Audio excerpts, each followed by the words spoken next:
Hvað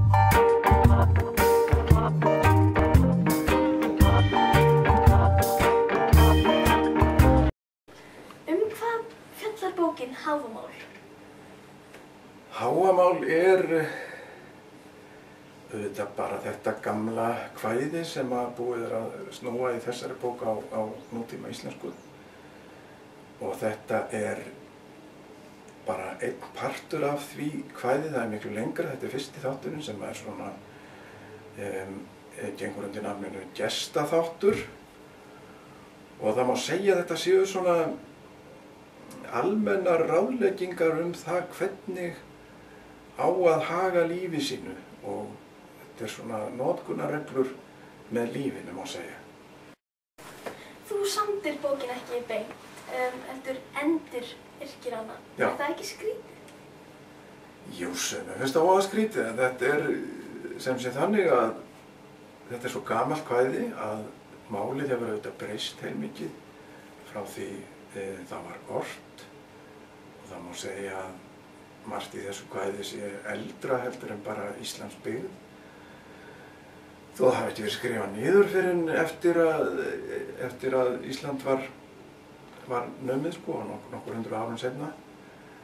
En það alveg full ástæða til þess að þýða úr íslensku yfir á íslensku þegar svona stendur á sko. Sumum finnst það ekki að gera það, en þetta gamla kvæði oft þýtt á önnur tungumál og þá alltaf þýtt bara yfir á nútímamál hvers tíma fyrir sig. Þannig að þetta svona tilraun til að gá hvort að það ekki líka hægt að gera þetta á íslensku. Þú hefur endurort önnur íslensk kvæði eins og Völuspá. Ætlarðu að halda áfram í því? Já, það gæti alveg verið að það til svo mikið af kvæðum sem væri alveg full ástæða til að kæmust kannski betur á framfæri heldur en núna. Kannski eru lesendur eitthvað feimnir við þau og ekki síst þá ungi lesendur ef að það margt í þeim sem að ekki hægt að skilja nema með ítarlegum útskýringum. Og þannig að það getur vel verið að ég haldi áfram að leita bara í eddukvæðunum að einhverjum kvæðum sem að svona, maður segja hvað liggja vel við höggi. En Völuspá og Hávamál náttúrulega mjög eðlilegt val til að byrja með, þá ekki væri út af öðru en því að þau standa fremst í konungsbók eddukvæða, þar sem öll þessi gömlu kvæði eru. Og þetta líka svona kannski frægustu og helstu kvæðin. En það fullt af merkilegum, skemmtilegum kvæðum. Það aldrei að vita hvað þetta innan með það, sko. Bókin inniheldur mikla speki frá Óðni. Finnst þér hún vitur eða bara hálf kjánaleg? Mér finnst hún í aðalatriðum að þetta sé bara mjög góð speki sem alveg í fullu gildi ennþá. Og margt af því gæti bara verið tekið beint upp úr hvaða nútíma sjálfshjálparbók sem eins og til dæmis þetta ráð að það sé frekar áskynsamlegt svona þegar maður fer að sofa kannski 11:30 að byrja þá að velta fyrir sér öllum áhyggjum heimsins. Þá leiðir bara til þess að maður sefur ekkert alla nóttina og líður helmingi vel morguninn eftir. Það alls konar svona ráð sem í fullu gildi, en auðvitað líka fullt af ráðum sem kannski þykja ekki beint við hæfi núna. En það stafa bara því að þetta búið til í þjóðfélagi sem allt öðruvísi en það sem við lifum í núna. Þetta þjóðfélag sem kannski, þetta gamla þjóðfélag var kannski að mörgu leyti miklu hættulegra heldur en það sem við búum í núna. Þannig að menn þurfti að hafa svona varan á sér þegar þeir fóru út á meðal manna.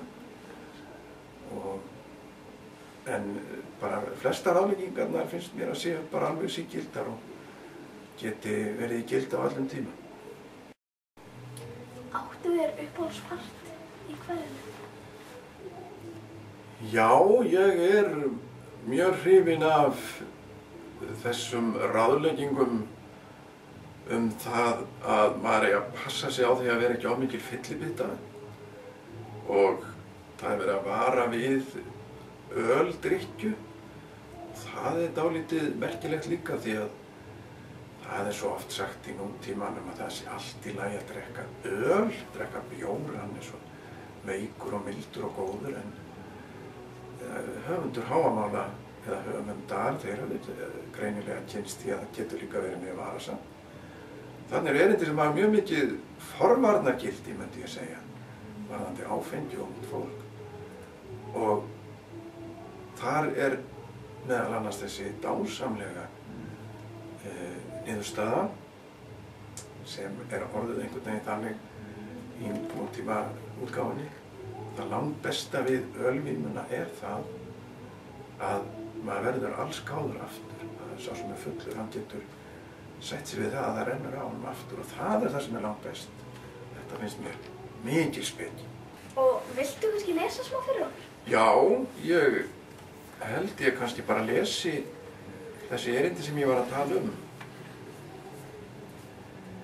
Ekki eins gott og ýmsir segja öl okkur mönnum, því minna vita sem meira drekka heimskir menn í sinn haus. Óminnishegri heitir svífur yfir sumbli, stelur stjórn á geði, fjöðrum þess fugls fjötraður var ég í garði Gunnlaðar. Ölvaður var ég ofur ölvi hjá fjallari Fróða, við öldrykkjuna eitt langbest að verða allsgáður aftur. Takk fyrir. Já, takk sömuleiðis.